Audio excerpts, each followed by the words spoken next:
Well, good morning again. This is Dr. Slay again, and this time I'm going to talk a little bit about right traits. But before I do, let me go back to a presentation that I had prepared for you that I didn't use when I described the lesson. So I'm going to share my screen just a second here. You should be looking at this desktop number 3. Okay, so I just wanted to view a couple of things to really understand this. Whoops, it's not shared. There we go.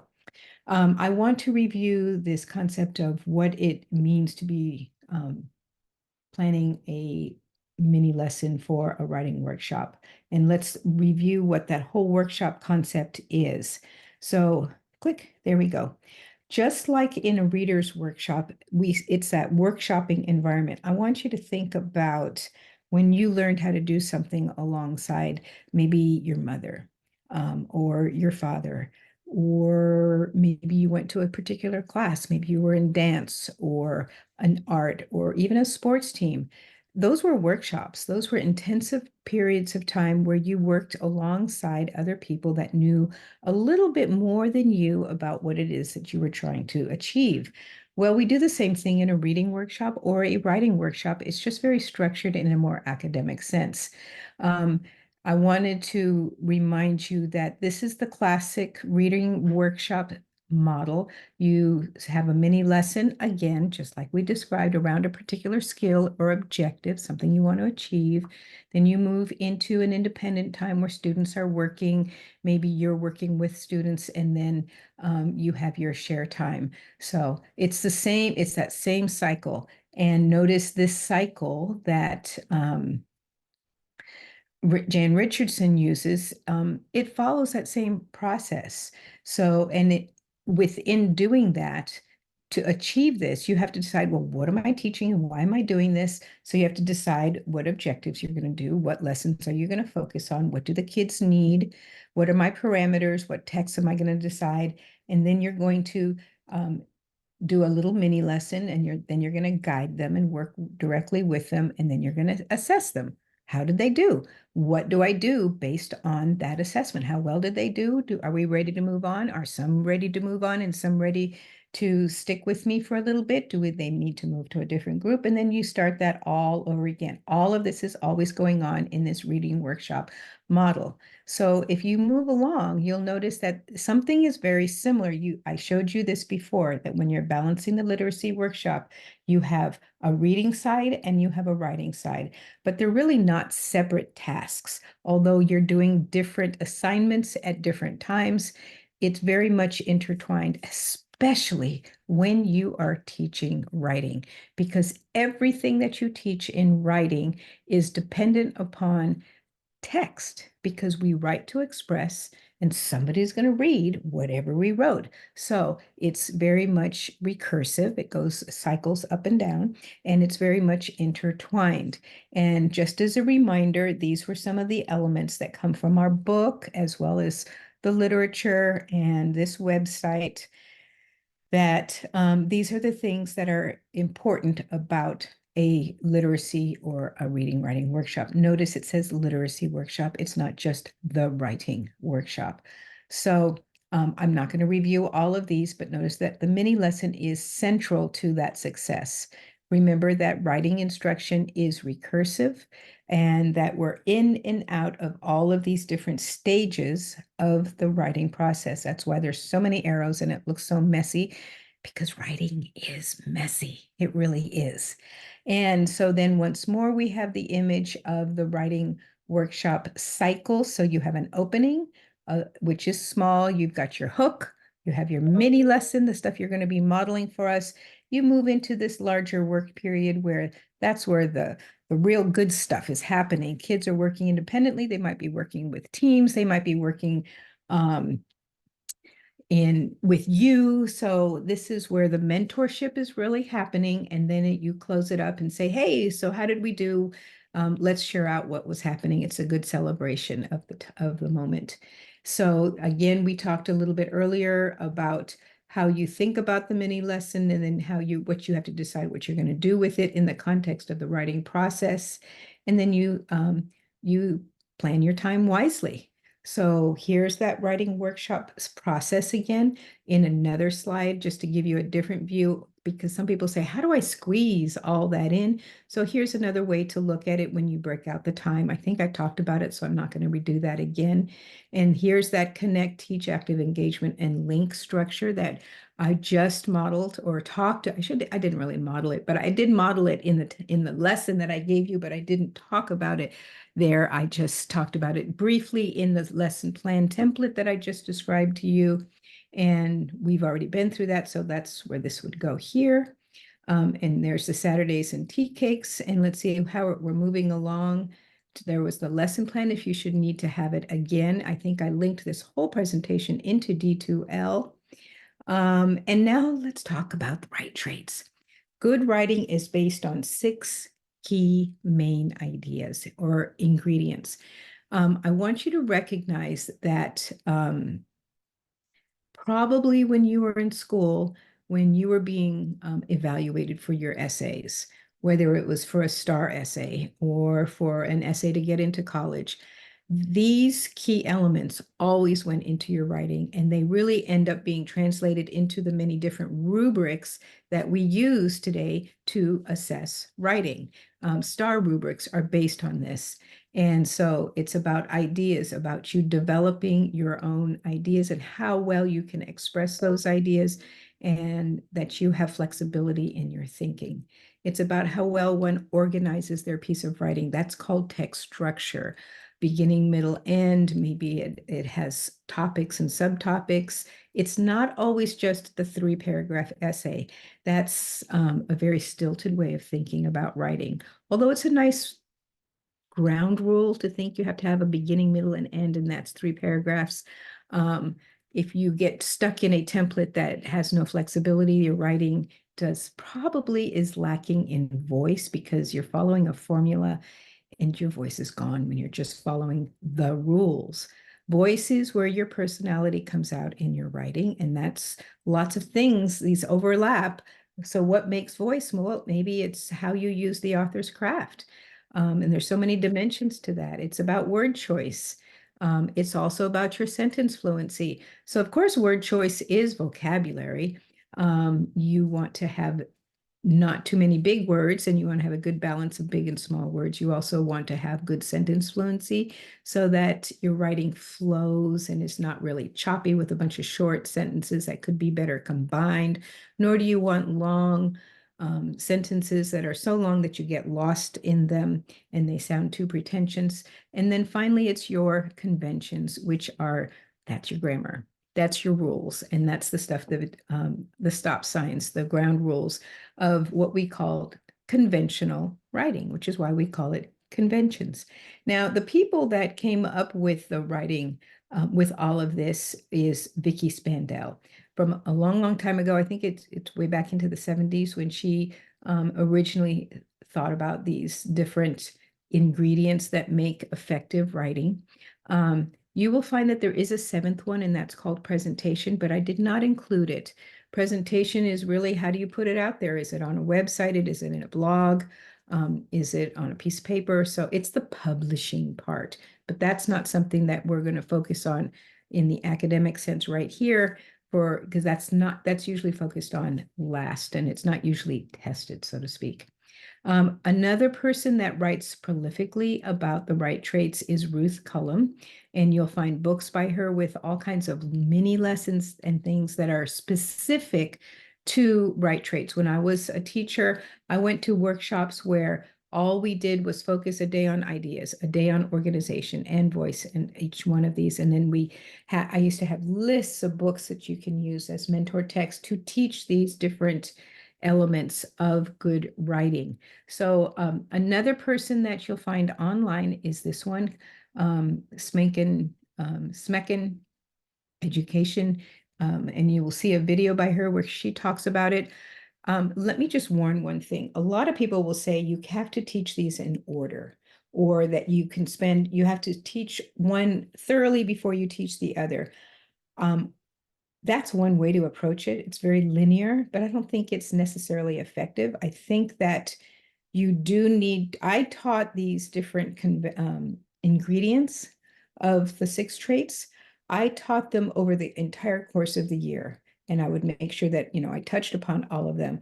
But it really generated itself from, well, what's in my curriculum and what do the kids need? If I'm noticing that their work is really flat, then I might bring in some opportunities to enhance their voice. Or if I notice that their writing is not really clear and it's disorganized, then I might bring in a lesson on text organization. Your TEKS and your curriculum are largely going to tie into these, but they may or may not use this language. These are the headings that very much appear in grading rubrics for different things, but we're not doing STAR essays anymore. So I'm not going to really focus on that. I just want you to understand how people use these things. So let me give you some tools, because when you sign up for your writing groups or your mini lesson groups, you're signing up to teach one of these elements, but you're choosing a lesson that will support one of these elements. So you kind of have to get your head wrapped around what those elements are. And so let me show you this one slide before that, because it's quicker. Remember I told you there were a lot of different resources in the last video? Well, I just listed a whole bunch of people here of things that I think are great people for you to get on your radar. If you're at Half Price Books and you see books written by these guys, go find it. Some of them will be in your school districts already. I know a lot of school districts use I should say, Patterns of Power, written by Jeff Anderson. I used Harry Noden's Grammar Brushstrokes. Was his book quite a lot. He had some fabulous lessons. This should not be Carol. It should be Carl. What am I thinking? Carl Anderson. He does quite a lot on peer conferencing, especially with the little ones. So these are people that you absolutely need to look into. Gretchen Burnaby is great all across the board, but she really focuses on your middle ones and secondary. So your higher elementary is going to be a good place. She has a lot of work on text structure and grammar. Ralph Fletcher, I told you, on author's craft, and then that Jennifer Saravallo book it's called the Writing Strategies book. I think you might find that useful. Something I want you to remember is this: assigning writing is not teaching writing. Too often, and keep your eyes out for this when you're in the classroom observing other teachers, as in your novice state right now, where you're not quite into your own classroom yet. The sad truth is writing is not being taught in schools the way it should be or the way it used to be. People will say, well, I don't have time. Well, I understand that limitation on time, but you do have time if you integrate it across the subject areas and you teach the skills in order to accomplish something that has to be done in a content area. If you're going to have kids write a little mini book on the cycle of the butterfly, well, you have to do some mini lessons and some writing mini lessons, focusing on, well, what do you expect in that book, and what's the sentence structure, and what's the organization? So writing very much can be taught. It's not just all a bunch of STAR essays. And doing that, teaching it, is also teaching reading. There's a very, very strong bond in the literature about the importance of writing to develop reading, especially reading comprehension. And remember, we teach reading comprehension since they're very little. It doesn't start after they learn how to decode. It's part of something that's happening all the time. And so assigning writing is not teaching writing. Just because I said go write that doesn't mean that you taught writing. Revision and editing are different. Revision is about revising and enhancing your ideas. Editing is about the conventions. It's about making sure that you put periods at the end of sentences and capitalized and use commas correctly, and making sure that your spelling is correct. We get caught up in doing that and thinking, is my writing right? Writing is never right. Writing's a process. It's about what the author wants to communicate and how effective were they in communicating it. What makes it right? You can correct grammar, but that's not what writing is not just about correct grammar. It's about communicating an idea. And writing conferences are not correct, therefore, As I just said, writing conferences are not just correcting conferences. Your littles come up to you and say, is this right? And they hand you the paper and you're going to supposed to mark it up and say, and then hand it back to them. That's not writing. I just helped a student in another class write a proposal for our Bill Martin conference. And so she sent me her proposal. Then I sent her some feedback and we actually talked on Zoom about what was she trying to communicate. I sent her some questions to think about. What were you trying to communicate? And then we talked it through. We did a lot of rehearsal. That was part of our writing conference. Then she did her revisions and she sent it back to me and she says, what do you think? And she asked me some specific questions. She says, I wrote 2 introductions, but I don't know which one's better. And then I told her which one was better because, and I explained why that was my thought because, and so then on the 3rd pass, she was ready to submit it. That's when I went in with wordsmithing and I suggested, but these were suggestions. I said, you're the author, you get to do it any way you wish, but I would use this word instead of this. And I made some grammatical changes to enhance her writing because I'm the more knowledgeable other in this particular content. So remember, we are not editors, but teachers. I was trying to teach her the process and then moved into the editing at the end to facilitate her learning some new structures from a grammatical perspective or a conventions perspective. The goal of a conference is to help students become better writers. So I hope you'll find a lot of this information useful. Tuck this into the back of your brain, into the back of your resources as tips as you think about how you want to approach writing. And let's dig back into the 6 traits because I want to show you something. Here's the 6 traits module. I told you in the last video that I was going to group them together, and indeed I did. It's called 6 traits. You'll see it over here. Under week 8, you've got contents, you've got 6 traits, and then you've got the planning resources here. So the first thing is you will see a video that I don't need to show you. I'm going to let you watch the video on what the 6 traits are. There's lots of them there. I picked this one. But then you're going to go into, let's see, I think this is the one I should have put first. Here is the lady that I mentioned to you, Christina Smeckens, who has done quite a lot on right traits. So if you dig through her site, you will find the pieces that you think that you read what you need to, but it's a wonderful resource to really get an idea of what these different traits are and how they align to the standards. And you can even see she's got an alignment specific to the Texas standards. And I put that into a separate link. And so I can't read all of this to you, but I do really want you to recognize that there's a lot of information you can use without going out and buying the expensive books. So let me back up because I want to show you something else. And I'm going to actually move that up because that would be the next best thing. See this one first, then go to this. But here's the Texas standards that she showed you, that she created. And it's color code. This is beautiful. I wish I'd had this when I was a classroom teacher. So you will see that the codes here align with the convention or the right trait. So if it's ideas, it's going to be in blue. If it's green, it's going to be focus on organization. And then you've got the different ones. You can read them there. But you can see, so what's pink? It's going to be voice.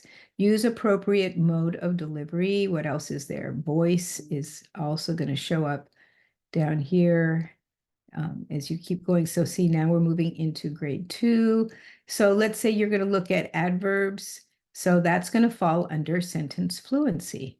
So if you're looking at the TEKS and you're going, I don't know what right trait it follows, use this. So you probably, my suspicion is you're going to find a lesson that you want first, but you're not sure where it falls. So you can use this to help you decide what that's going to be. Let's see if I can find the one that I did here. So here was grade 3, and I think it was something D. I forget which one it was. Because see, here's your strand, composition. What else is there?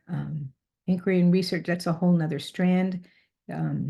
So you even have writing in the inquiry ones, which is your research, inquiry and research. Let's see, we're moving down further into, oh, it looks like I can't find the one that I did the lesson on. So I guess I could do a search. Let's see, what did I do? Sound devices. Let's see what pops up. Onomato.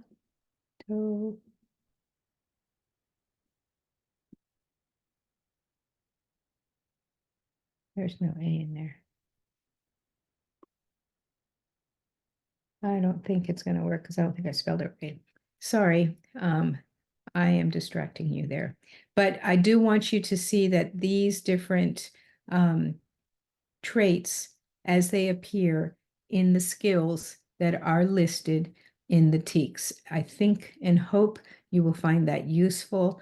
So you've got the author's craft. Oh, you know why? You know why this is not aligning?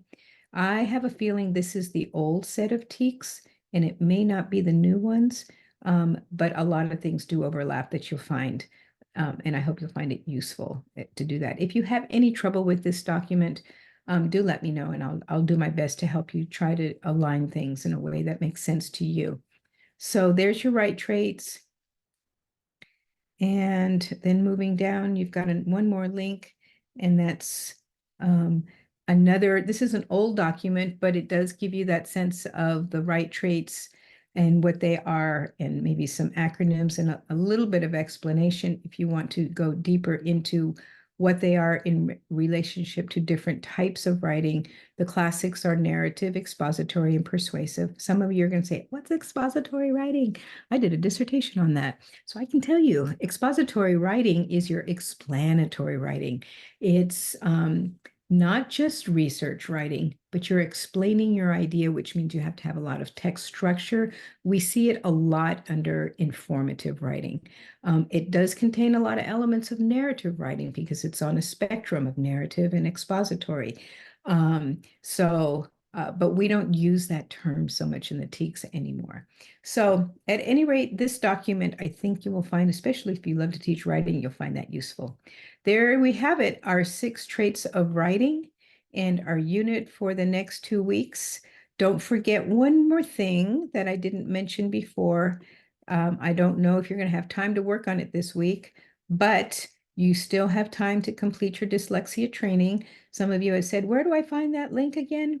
Well, I've been posting it several times. If I forget to post it, you can always look under our major assignments up here in the Start Here video, but you can see it. I posted it this time up here in our overview, and I may have even, did I put it in our assignments? I thought I did, but I just need to double check. There's our assignments for the week. There's your lesson planning template, reflection. Oh, I didn't put the dyslexia in here. I can put that in there, but I don't want to overwhelm you. It's not due this week at all. Well, I hope you found that useful. If not, please let me know and let me know how I can make clarifications and have fun. I shall talk to you all later. Have a good week.